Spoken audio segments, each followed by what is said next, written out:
लंबे बालों वाली बहू। अंजलि ने बचपन से कभी बाल नहीं कटवाए होते, जिस वजह से उसके बाल उसकी हाइट से भी लंबे होते हैं। एक दोपहर उसकी मम्मी अंजलि के बाल बांध रही होती है। सुन, लंबे बाल देखने में तो सबको अच्छे लगते हैं, लेकिन जब इनका ख्याल रखने की बात आती है ना, तो कोई तेरे बालों पर मेहनत नहीं करेगा। कुछ समय बाद ससुराल जाएगी, इसलिए क्यों नहीं इन्हें थोड़ा कटवा ले। कैसी बात कर रही हो मम्मी? आप मेरे साथ मेरे बालों पर मेहनत तो करती ही हो, और चाहे कुछ भी हो जाए, अब मैं अपने बाल नहीं कटवा सकती। और आपको वजह तो पता ही है। अपनी बेटी को इतना खुश देखकर उसकी मम्मी आगे कुछ नहीं बोलती। इसके कुछ महीनों बाद ही अंजलि की उत्कर्ष के साथ शादी हो जाती है। तुम्हारे बाल बहुत अच्छे हैं, मेहनत साफ दिखती है। मतलब तुम भी इन पर मेहनत करने के लिए तैयार हो? अरे मुझे क्या मेहनत करनी होगी, चलो जो भी हो बता देना, गुलाम हाजिर हो जाएगा मैडम। पति की बात सुन अंजलि हंस पड़ती है। दिन बीतने लगते हैं, सब कुछ अच्छा चल रहा होता है, लेकिन सिर्फ उसी दिन तक जब तक सिर धोने की बारी नहीं आती। और वो दिन आते ही अंजलि उत्कर्ष के पास जाती है। सुनिए ना, मैं अकेले हेयर वॉश नहीं कर सकती, प्लीज हेल्प कर दो। अरे यार, आज तो बहुत इम्पोर्टेंट मीटिंग है, जल्दी ऑफिस पहुंचना है, कल कर लेना, पक्का मदद कर दूंगा। सॉरी यार। उत्कर्ष वहाँ से चला जाता है, जिसके बाद अंजलि शैम्पू की बोतल लिए सास के पास जाकर उनसे मदद मांगती है। जहाँ अंजलि की बात सुन सास जोर जोर से हंसने लगती है। बावली हो गई है क्या? तेरे बाल धोऊंगी, जब अकेले संभाले नहीं जाते तो इतने लंबे बाल किए ही क्यों? ये कहकर सास भी वहाँ से चली जाती है। अंजलि मन ही मन सोचती है, मम्मी सही बोलती थी, तारीफ सब करेंगे, पर थोड़ी भी मेहनत कोई नहीं करेगा। अब अंजलि खुद ही हेयर वॉश करने बाथरूम में चली जाती है। इस बात को 3 घंटे बीत जाते हैं, लेकिन अंजलि बाथरूम से बाहर नहीं निकलती। सास बाथरूम का दरवाजा खटखटाती है। अरे ओ महारानी, अंदर घर बसाने का प्लान है क्या? यहाँ सारे काम पड़े हैं, तेरे बालों की वजह से हम क्या भूखे मर जाएं? सास की आवाज सुन अंजलि अगले ही पल बाहर निकल आती है, लेकिन सही तरीके से सिर नहीं धुलने पर उसके आधे बालों में शैम्पू और बाकी बालों से पानी बह रहा होता है। हाय नास पीटी, इतने घंटे लगा दिए फिर भी इन्हें ठीक से धो कर नहीं आई। अब क्या सारे घर में पानी पानी करती घूमेगी? अरे कहीं मुझे ही ना गिरा दियो।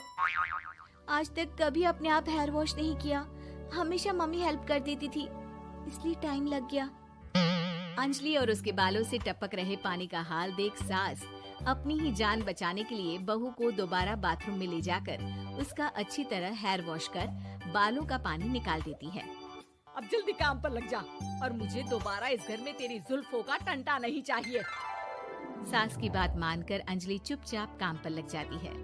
इसी तरह दिन बीतने लगते हैं, जिसमें अब अंजलि हेयर वॉश के लिए आधे दिन का समय लेकर अपने घर आने लगती है, पर सास को इससे भी दिक्कत हो जाती है, जिसके चलते धीरे धीरे अंजलि के लिए अपने बालों का ख्याल रखना मुश्किल होने लगता है।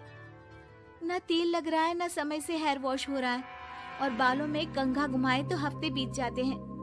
मुझसे अपने बालों की ऐसी दुर्गति देखी नहीं जा रही। इसी तरह दिन और दिनों के साथ महीने बीत जाते हैं, जिसमें अच्छे से ख्याल नहीं रखने की वजह से अब बाल रफ उलझे हुए होने के साथ साथ हेयर फॉल भी शुरू हो जाता है। अब क्या हमें अपने बालों में उलझाकर कूड़े में फेंकने का इरादा है? जहाँ देखो वहीं मैडम के बाल गिरे हुए मिलते हैं।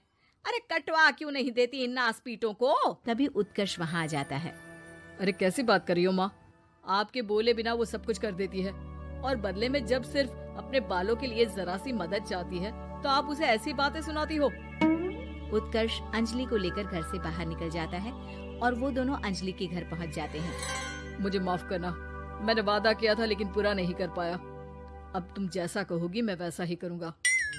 अंजलि की मम्मी उन्हें बहुत सारे घरेलू उपाय बताती हैं, जिन्हें अच्छे से समझकर दोनों घर वापस आते हैं, और अब मिलकर अंजलि के बालों को ठीक करने के मिशन पर लग जाते हैं।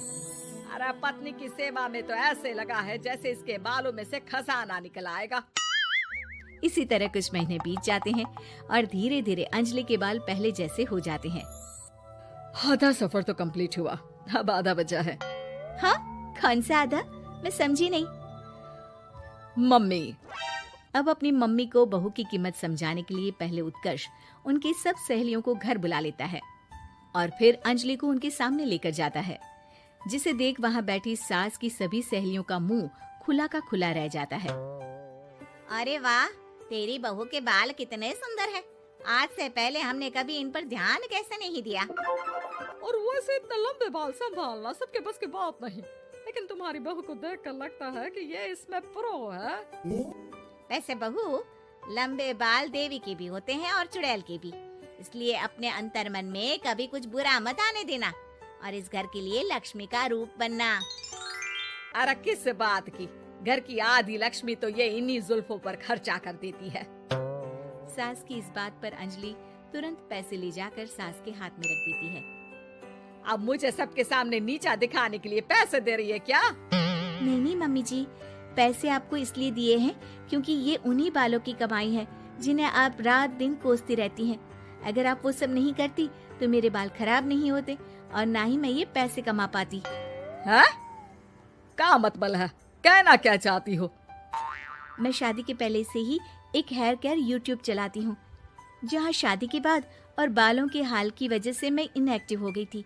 पर उस दिन जब उत्कर्ष और मैं मम्मी के पास उपाय पूछने गए तो आइडिया आया कि अपनी हेयर प्रॉब्लम्स ओवरकम करने के साथ साथ इस प्रोसेस की वीडियो बनाकर उसे भी यूट्यूब पर डाल दूं तो। और अंजलि की इस आइडिया से वीडियो हिट हो गई, चैनल के सब्सक्राइबर भी बढ़े, साथ में व्यूज और पैसे भी मिले, जो इसने आपको देने के लिए सोचा। बहू की बातें सुन सास को अपने बर्ताव पर पछतावा होता है और अब सास, बहू और पति सब मिलकर हेयर केयर और यूट्यूब चैनल पर काम करने लगते हैं।